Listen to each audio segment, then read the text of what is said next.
takdirkan, menyebut takdir dan ketentuan Allah serta kala menghadapi kesusahan dan menanggung bala dan bencana, maka yang sedemikian itu tidak salah dalam pandangan syara, sebab ia lebih merupakan bantahan terhadap diri sendiri yang berbuat lalai dan bukan terhadap Allah yang menimpa musibah itu. Seorang hamba yang diuji dengan kesusahan atau bala, manakala ia meyakini dalam batinnya bahwa yang menakdirkan bala itu adalah Tuhan yang Maha Esa, yang Maha Pengasih, dan bahwa bala itu telah ditentukan baginya di dalam kitabnya yang azali, maka yakinlah ia bahwa di dalam ujian itu pasti terselip kebaikan yang banyak. Ketika itu ia akan menerima musibah itu dengan penuh ridho dan lapang dada, dan menyerahkan perkaranya sepenuhnya kepada Allah yang Maha Mengetahui lagi bijaksana. Dari uraian ini nyatalah bahwa penentang takdir dan ketentuan Tuhan dalam suatu perkara yang telah ditetapkan baginya adalah dicegah dan dilarang, sedang melanggarnya adalah tercela di sisi Allah. Manakala bersabar atas bala dan bencana yang ditetapkan itu adalah baik dan bermanfaat selagi ia menimbang perkara itu dengan akalnya.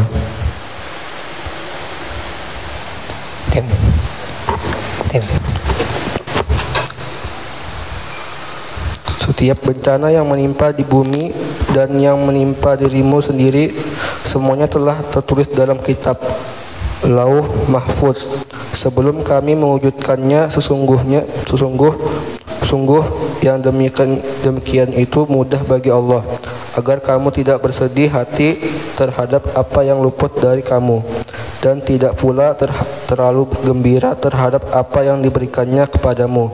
Dan Allah tidak menyukai setiap orang yang sombong dan membanggakan diri. Al-Hadid ayat 22-23. Bismillahirrahmanirrahim. Al-Habib Abdullah Al-Haddad mengakhiri daripada pembahasan tentang berkaitan dengan akidah ataupun tauhid. Sebagaimana kita ketahui daripada kebiasaan daripada ulama-ulama semacam Al-Imam Ghazali, begitu juga Al-Imam Al-Habib Abdullah Al-Haddad,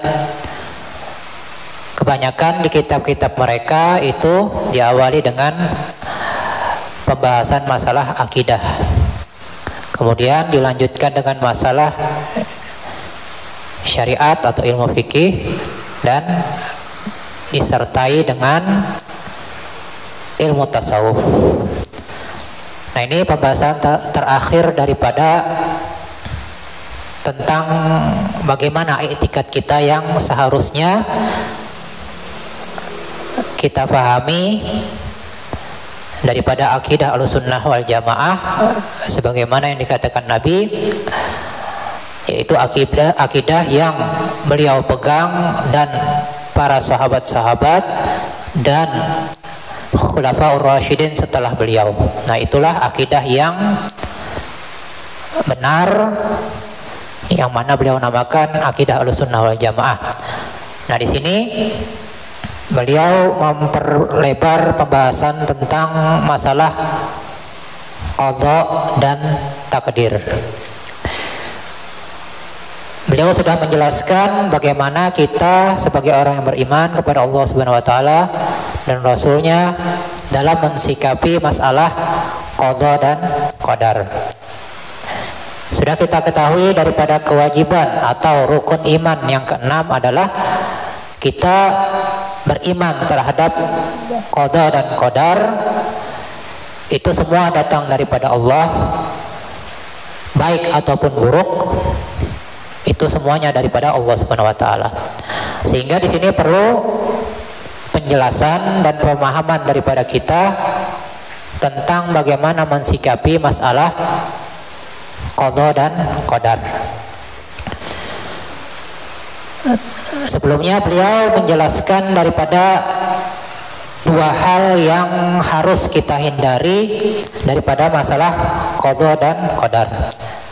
Yang pertama, beliau menjelaskan tentang fahaman ataupun akidah yang menyimpang, yaitu akidah-akidah yang sesat, bid'ah, dolalah, diantaranya yang menentang takdir sama sekali.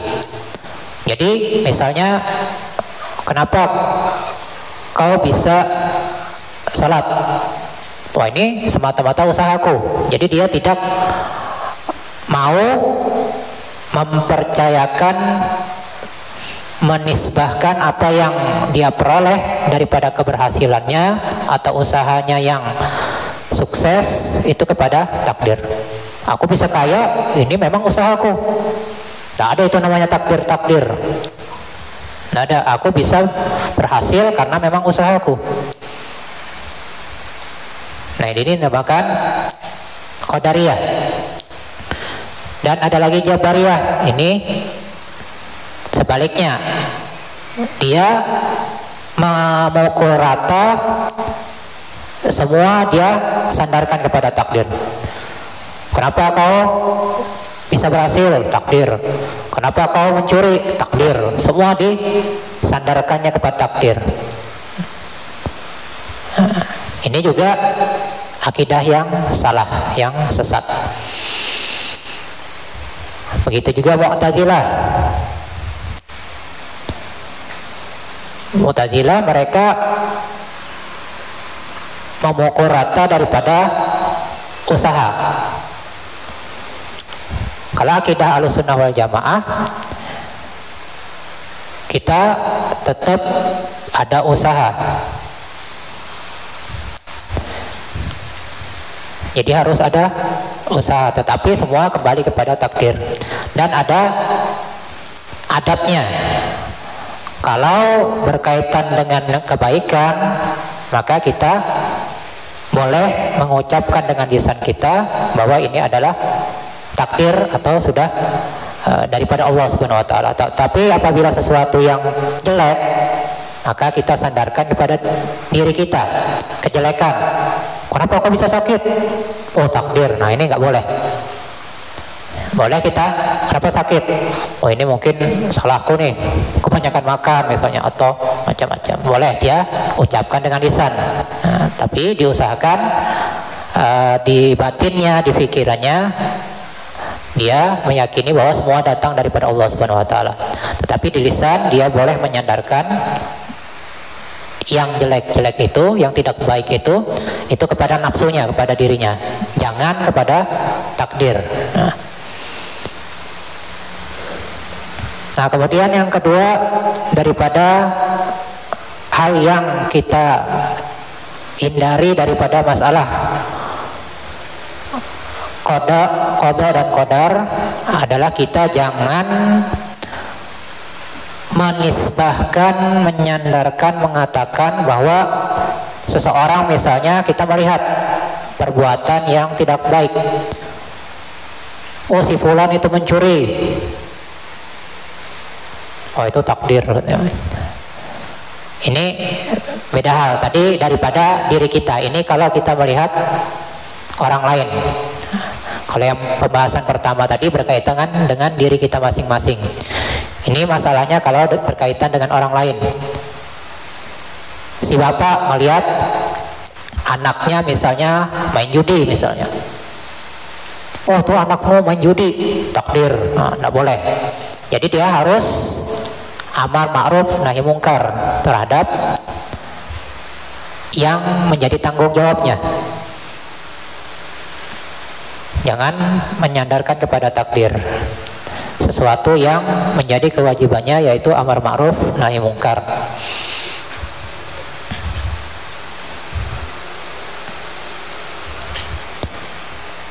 Nah, kemudian di sini ada yang diperbolehkan bagi kita dalam mensikapi sesuatu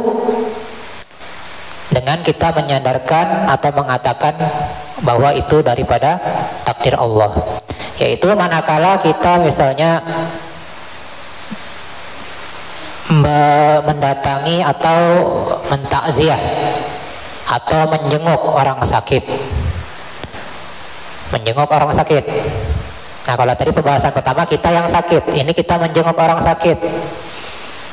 Menjenguk orang sakit atau mentakziah orang yang sedang ada keluarganya yang meninggal. Nah, kita boleh ketika itu mengatakan, oh ini sudah takdir Allah. Boleh kita menyatakan seperti itu. Misalnya, oh ini gara-gara ini. Si yang ditakziahi ini atau yang dijenguk ini, oh coba istriku nggak ngasih makan yang gini, coba si ini nggak gini. Oh, dia nyalahkan orang lain terus. Nah, kita sabarkan dia misalnya. Jangan gitu, ini sudah takdir Allah. Nah, itu boleh kita menyebutkan seperti itu kepada orang yang ditimpa musibah.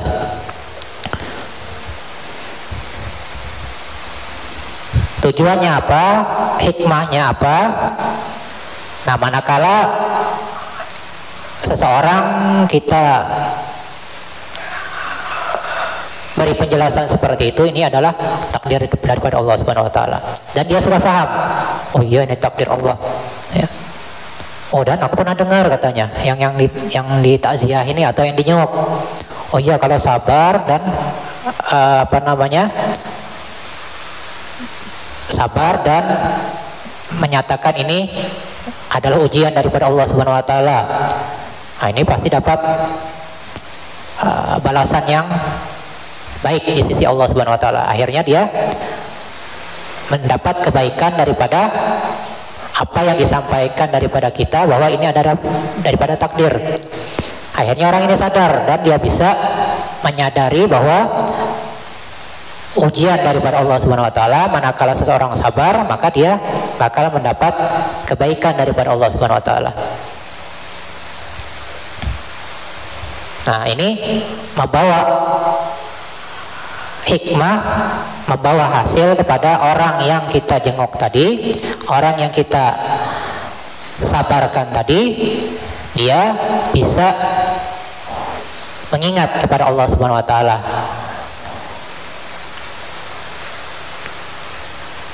Dan akhirnya dia bisa ridho dan lapang dada. Ini karena dia mungkin daripada saudara kita sesama yang rutin menghadiri majelis taklim, misalnya kita takziahi atau kita datangi ketika dia sakit.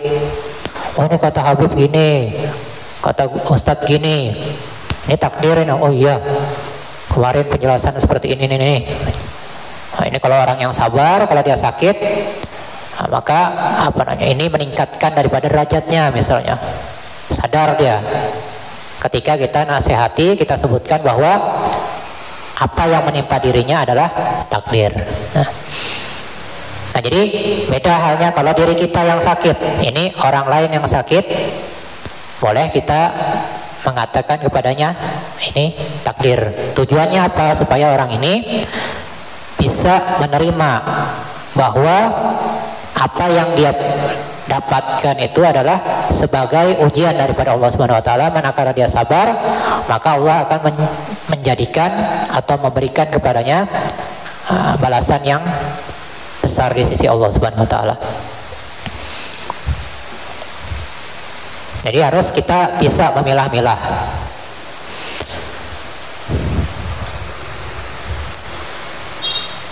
Nah, kemudian disimpulkan beliau lagi dan diulangi beliau bahwa daripada yang dilarang kepada kita dalam masalah takdir ini adalah jangan kita menentang sama sekali kepada takdir.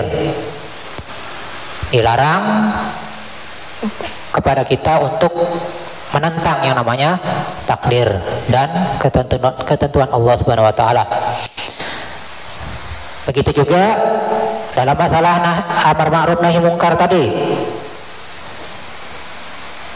Ada misalnya kerabat kita atau orang yang dekat daripada kita nggak sholat misalnya, oh takdir Allah dia nggak sholat, takdir Allah dia nggak puasa misalnya. Jangan. Kita wajib di situ amar ma'ruf nahi mungkar. Kita suruh dia sholat, atau dia melakukan suatu perbuatan mungkar, kita larang dia, kita jelaskan kepadanya bahwa itu adalah sesuatu yang dilarang. Jadi kita wajib melaksanakan amar ma'ruf nahi mungkar. Jangan kita menyandarkan kepada takdir. Ya udahlah, takdir Allah. Nah, itu dua hal itu yang harus kita ingat, bahwa hal tersebut adalah sesuatu yang tercela di sisi Allah Subhanahu wa taala. Yang pertama tadi, jangan kita menentang yang namanya takdir. Yang kedua, jangan kita menyandarkan sesuatu yang menjadi kewajiban kita, amar ma'ruf nahi mungkar, bahwa ya kita beralasan itu adalah takdir Allah. Nggak usah lagi amar ma'ruf nahi mungkar katanya, udah takdir ini. Nah, itu jangan sampai kita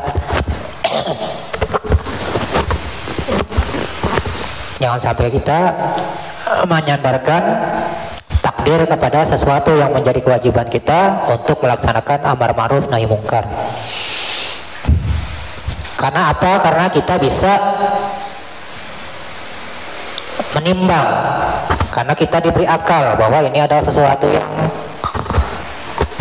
wajib, ini sesuatu yang haram. Dan kita, manakala kita diberi akal, kita diwajibkan untuk belajar, menuntut ilmu untuk mengetahui yang mana yang halal, yang mana yang haram, yang mana yang wajib, yang mana yang haram. Nah, ini sesuatu yang diwajibkan atas kita untuk menuntut ilmunya, sehingga akal di sini berfungsi untuk menimbang perkara-perkara yang mana yang boleh dia kerjakan, yang mana yang tidak boleh. Allah Subhanahu wa taala berfirman di dalam Al-Qur'an,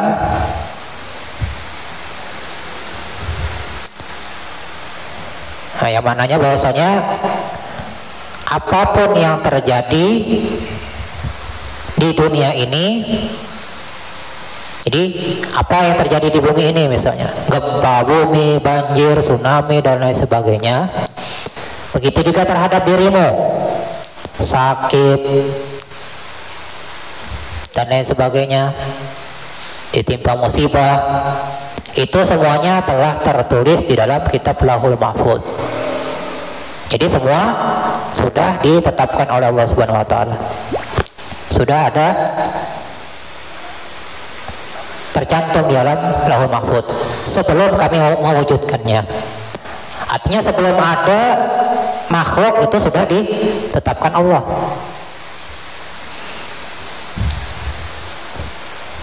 Ibarat orang kalau mau melakukan suatu perbuatan misalnya, atau suatu kepemerintahan, presiden misalnya, itu sudah ada ini apa nanti visi ke depannya, apa yang mau dikerjakan 5 tahun ke depan. Nah, itu sudah dirancang seperti itu. Nah, ini gambaran kepada kita bahwa Allah Subhanahu wa taala itu sudah menetapkan semuanya sebelum adanya makhluk. Itu sudah ditentukan oleh Allah Subhanahu wa taala. Ini di tahun sekian 2023, 2024 ini bakal terjadi seperti ini. Itu sudah ditentukan oleh Allah Subhanahu wa taala. Bahkan sebelum kami mewujudkannya, kata Allah Subhanahu wa taala. Jadi sebelum ada itu sudah ditentukan oleh Allah Subhanahu wa taala.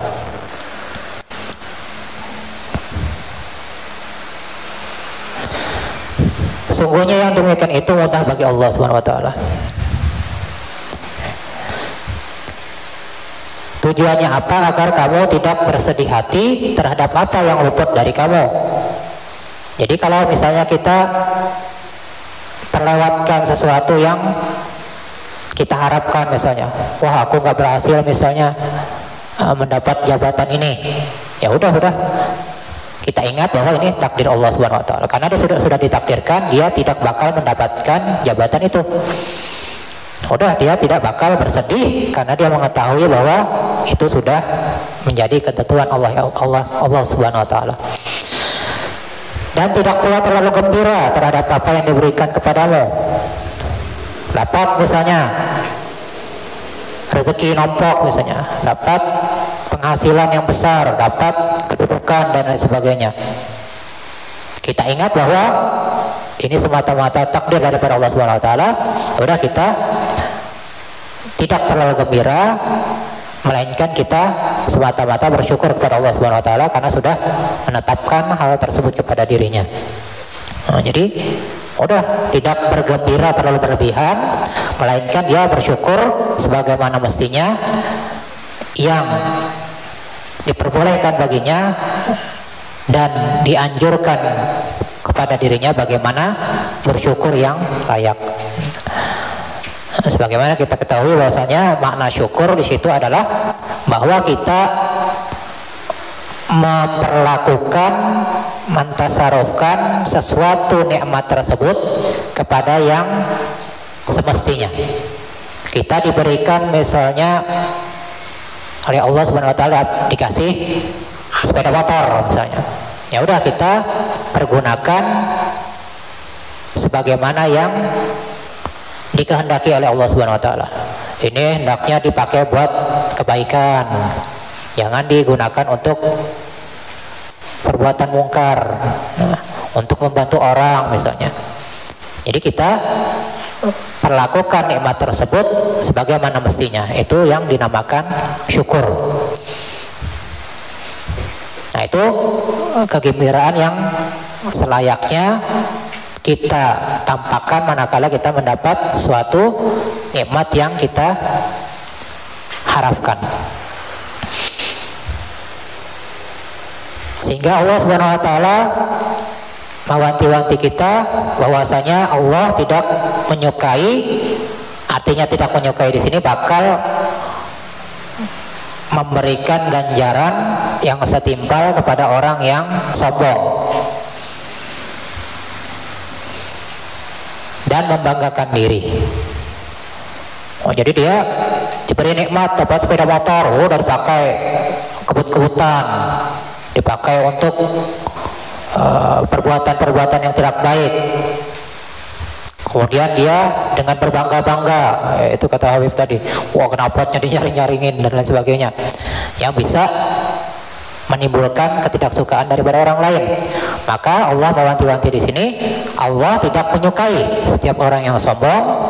Artinya tidak menyukai, Allah bakal memberi ganjaran yang setimpal kepada orang yang sombong dan senantiasa membanggakan dirinya.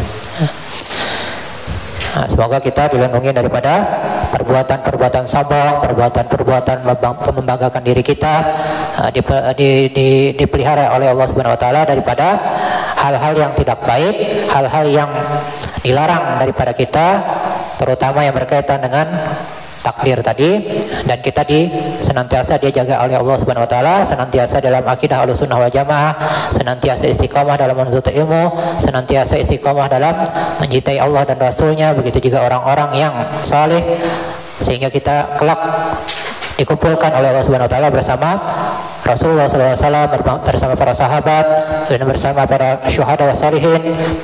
Begitu juga pada orang-orang yang mencintai mereka. Amin ya rabbal alamin. Itu dulu mungkin yang bisa disampaikan pada malam hari ini. Kurang lebih mohon maaf. Wa'alafu minkum. Wallahu subhanahu wa ta'ala alam.